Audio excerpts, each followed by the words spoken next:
We have a brand new Scream movie coming out at the end of this week, so now is the perfect time to go back, rewatch all of the Scream movies. Hi, my name's Zach. Today I'm going to take all the Scream movies, give you my review and ranking of them on a tier list before Scream 7.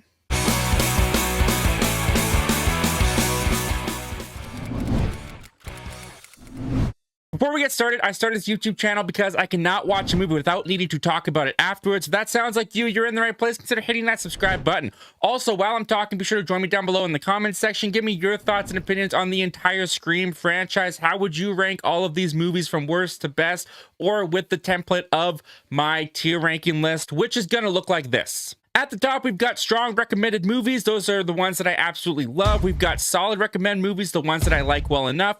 Weak recommend movies where they've got a lot of negatives, but I lean more positive towards them. Weak not recommends where they've got a mix of positive and negatives, but I tend to lean more to not liking them. Not recommends, I just don't like them. And strong not recommends, I flat out hate those movies. We're going to be going in release order of the movies. So we're kicking it off with the very first Scream. And I feel like I would get absolutely murdered by Ghostface himself in the comment section if I did not put this in the strong recommend category, because as this is the movie that completely kicked off this franchise, it also completely reinvented the horror genre when it first came out. I was not around when Scream came out. I was born in 98, so I missed it by like 2 years.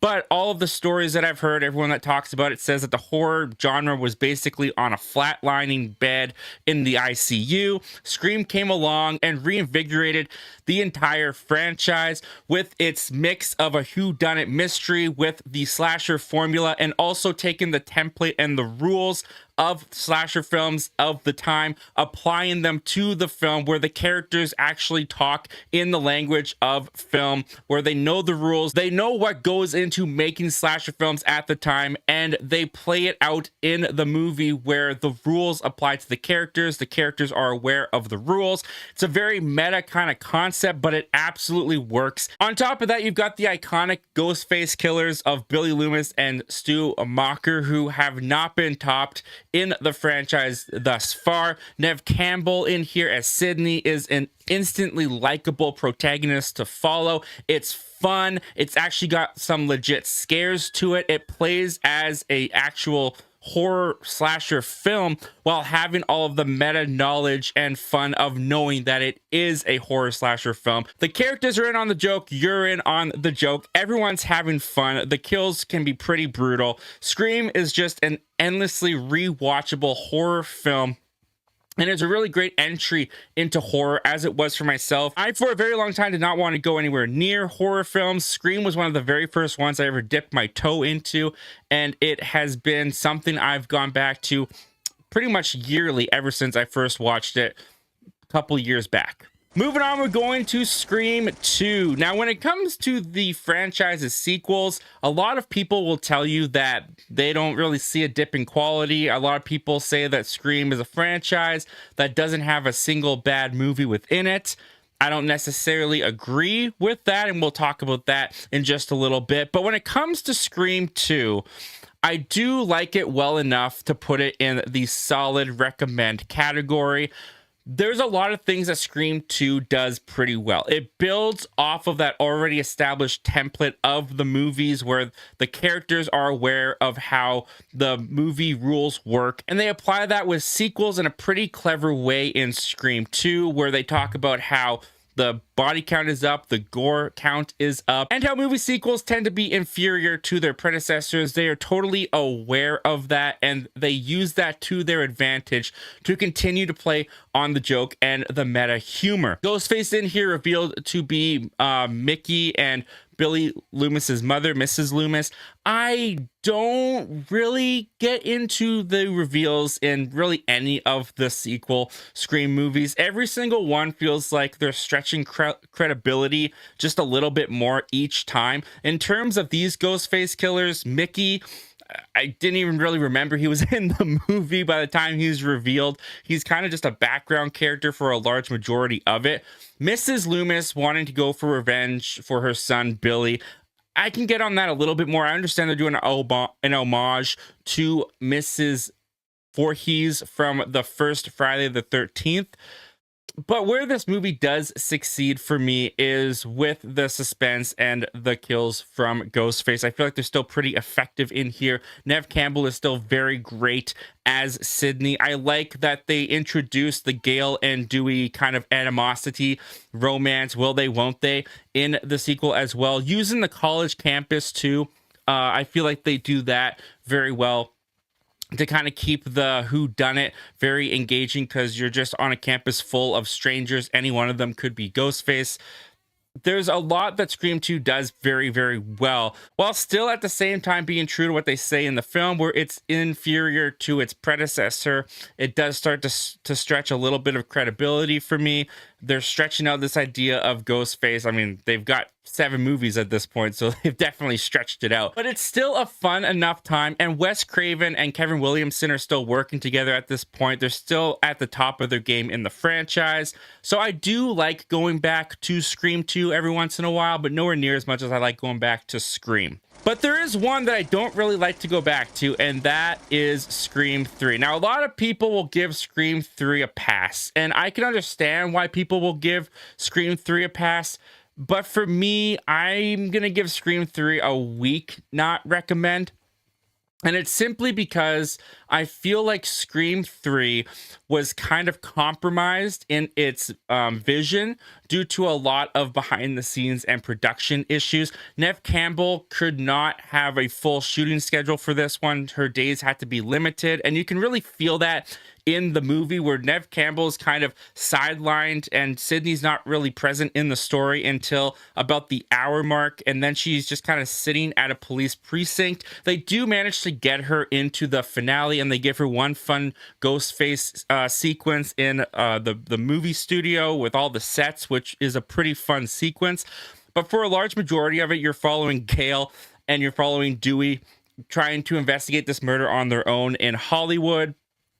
And they've got their animosity, they've got their love quarrels going on, which I don't really like to follow that for the majority of the story, and especially by Scream 3, and it continues in Scream 4 and even Scream 5. The Dewey and Gale always meeting up and having these lover quarrels, they start to get a little bit tired, and the formula starts to wear thin for me, and it starts to feel that way in Scream 3 specifically. I do like the idea of taking this to Hollywood. The stab movies being introduced in Scream 2 were a really great way to give this franchise more longevity, because they were able to comment on a movie within a movie, and they carry that on. Even I see some stab stuff going on in Scream 7, so they're still carrying that stuff on to in the franchise to this day. So it definitely lasted them a long time and did well for them. It's a great through line through the rest of the franchise's sequels. But in Scream 3, it just kind of feels like that idea doesn't fully come to fruition in the way that they want it to. And I'm really not a fan of this Ghostface at all. I don't really like the whole changing voices so he can sound like anybody. I feel like that's really stretching credibility for the franchise. And the reveal that this is Roman, the director, who ends up being Sydney's half long lost brother, who was rejected by the mother, and thus he kind of puppeteered Billy and Stu to commit the murders in the first film. I just don't like that retcon at all. I don't like the connection of the Ghostface to Sydney. I don't like that Sydney never gets a chance to even interact with Roman before she finds out that he's Ghostface. There's just no character connection there whatsoever. It's all just shallow and baseline that they're brother and sister that have been separated for all these years, estranged. But it really doesn't feel like it impacts the characters really at all. So I can understand why people give this one a pass. It is watchable. There are some fun, entertaining sequences in this movie still, but again, the retcons here, the lack of Sydney, the story elements that just kind of feel like they're being clunky because of production behind the scenes issues.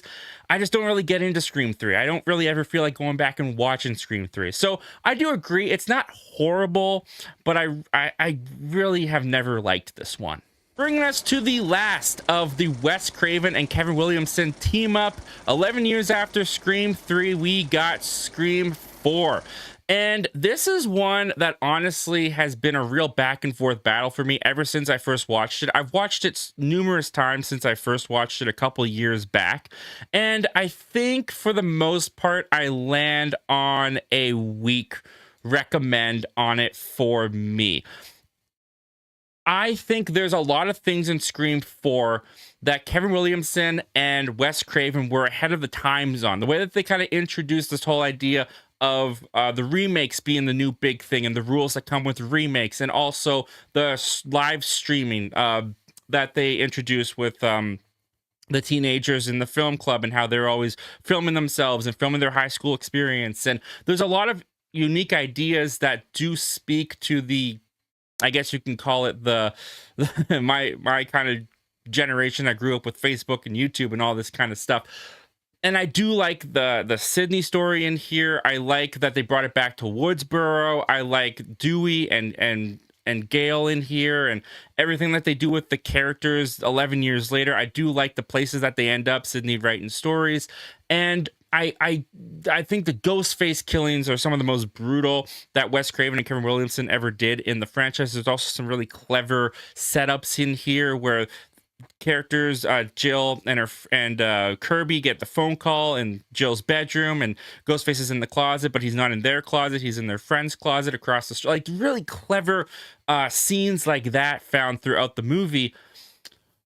But I just feel like the movie itself doesn't hold together by the end. I don't really buy into the Jill motivation of being Ghostface, where she just grew up with Sydney having the spotlight. Now it's time for her to have the spotlight, so she needs to recreate the killings of Woodsboro again and make herself the victim and be the survivor. And it's one of those things, once again, where it always feels like the franchise is stretching that credibility. They're always trying to get back to that Billy and Stu reveal, and it never fully works out.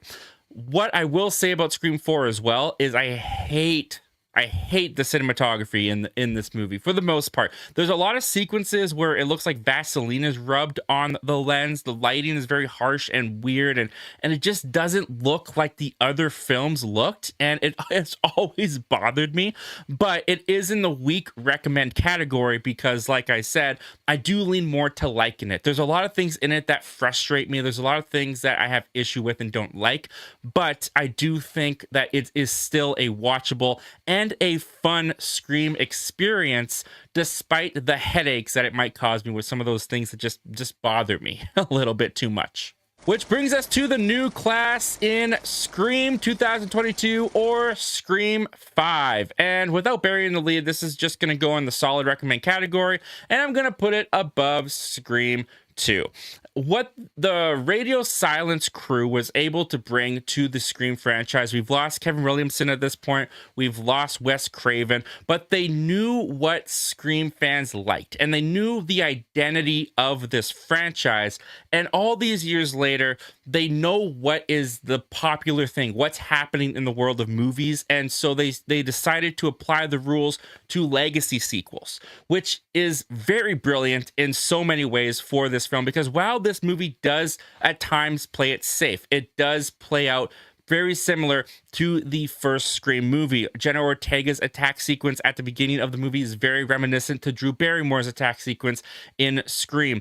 And it even ends at a party at Stu's house. Like, there's so many similar connections and things that happen to the first Scream movie, but they're always able to do something different and kind of subvert your expectations in good ways with it, where Jenna Ortega doesn't die at the beginning. We get her in the hospital, we get Sam and Tara together, and we get this sister connection, this relationship that we haven't seen in the franchise before. And they're cleverly able to find a way to move Ghostface off of Sydney and on to Sam, where every single Ghostface before Scream 2022 has always had a vendetta to Sydney, has always had a connection to Sydney, and making Sam this connection to Billy Loomis, where she is his daughter, and how Ghostface is now going for that target. It works seamlessly. It's a very clever way to pass the torch, so to speak, and you still have Sydney and Gail come into the story as kind of unwanted mentors to Tara and Sam. I think David Arquette here gets a great performance, his last performance in as Dewey. I'm not a huge fan with how Dewey gets taken out, but I do love the performance that David Arquette is able to give as his final send-off and goodbye to this franchise. They were very clever in the way that they handled this film, where it still felt very Scream. It felt to the essence of Scream, and they still paid respect to what came before and all of the characters that came before in a very loving way of passing the torch that didn't feel like they were stealing it away from Sydney, but that it was being given to them. And it got a lot of fans on board, including myself. I thought Scream was a ton of fun and was a real throwback to what the first film offered in the franchise and why people fell in love with it in the first place. Which brings us to the last entry before Scream 7, and that is going to be Scream 6. And I go back and forth a little bit on Scream 6, whether I should put it in solid recommend or strong recommend, because I really enjoy Scream 6, especially when I first saw it in theaters. The whole New York setting, the switch up from Woodsboro, bringing it to the big city, having Ghostface play around in the Big Apple. I think they utilize the location in a very effective way. The first kill, I think, is so creative and subverts your expectations so much, where we see Ghostface kill Samara Weaving, take off the mask, reveal who he is, only for that person to then get killed by the real Ghostface. Ghostface in here is a menace. He's a monster. He is the most brutal he's ever been in the franchise. This has some of my favorite sequences as well in the entire franchise. The attack sequence in the apartment building where they have to cross to the other window on the ladder and Ghostface is behind them shaking that ladder. So suspenseful, so terrifying. Ghostface entering the Quickie Mart, Ghostface on the subway station with all the different Ghostface masks. There are so many great utilizations of New York City in this film that make it unique and fresh. But I do have problems when it comes to the third act, when it comes to the reveal of the Ghostface, where they are just the relatives of Richie from the previous film. It feels very reminiscent to Billy Loomis's mom in the second film, where once again we've got this parent who is a professional cop committing all these crimes and murders just to get to the person that killed his son. It's stretching credibility. It's where the franchise starts to kind of lose that realism, that it was able to strike that balance so well in previous sequels, where it had fun with the meta humor. It had fun knowing that it was a horror slasher film, but you always believed the reality. You're always able to buy into the world that these people lived in. And that starts to lose a little bit for me in Scream 6, but I find it so incredibly entertaining. I don't think I can put it up in strong recommend, but I'm going to put it at the top of the solid recommend category, because I do think it does some really unique and interesting stuff and a lot of fun new stuff for the franchise that it hasn't really done before, while staying true to what the franchise is. It just gets a little wonky for me near the end, and the ultimate reveal and the ultimate ending of the story isn't 100% satisfying. Also, I do have to say, a lot of people take a lot of stabs and a lot of hits in both Scream 6 and Scream 5 and survive in ways that I just don't think they would. You could say that about Scream 4 too. I mean, Kirby came back in Scream 6, and I don't think she should have after what happened to her in Scream 4. But with all that said, I'm going to leave Scream 6 in the solid recommend category. I think it's one of the most entertaining that the franchise had to offer. I'm curious to see where Scream 7 is going to go now that we've lost both Tara and Sam in the story, but I'm excited to see Sydney come back, and fingers crossed that the consistency of the franchise can hold up for a 7th time. So there's my review and ranking of all 6 Scream films. Come back this weekend. I will have a review of Scream 7 as well as placing Scream 7 on this tier ranking list. Until then, guys, comment down below. Give me your thoughts and opinions on the Scream franchise. What's your anticipation level for Scream 7? Hope to see you this weekend for the Scream 7 review. You can catch some more content right over there. Some more horror. The most recently uploaded video is right down there. Thank you so much for watching, as always. And don't just watch movies, talk movies. I'll see you guys next time. Take care.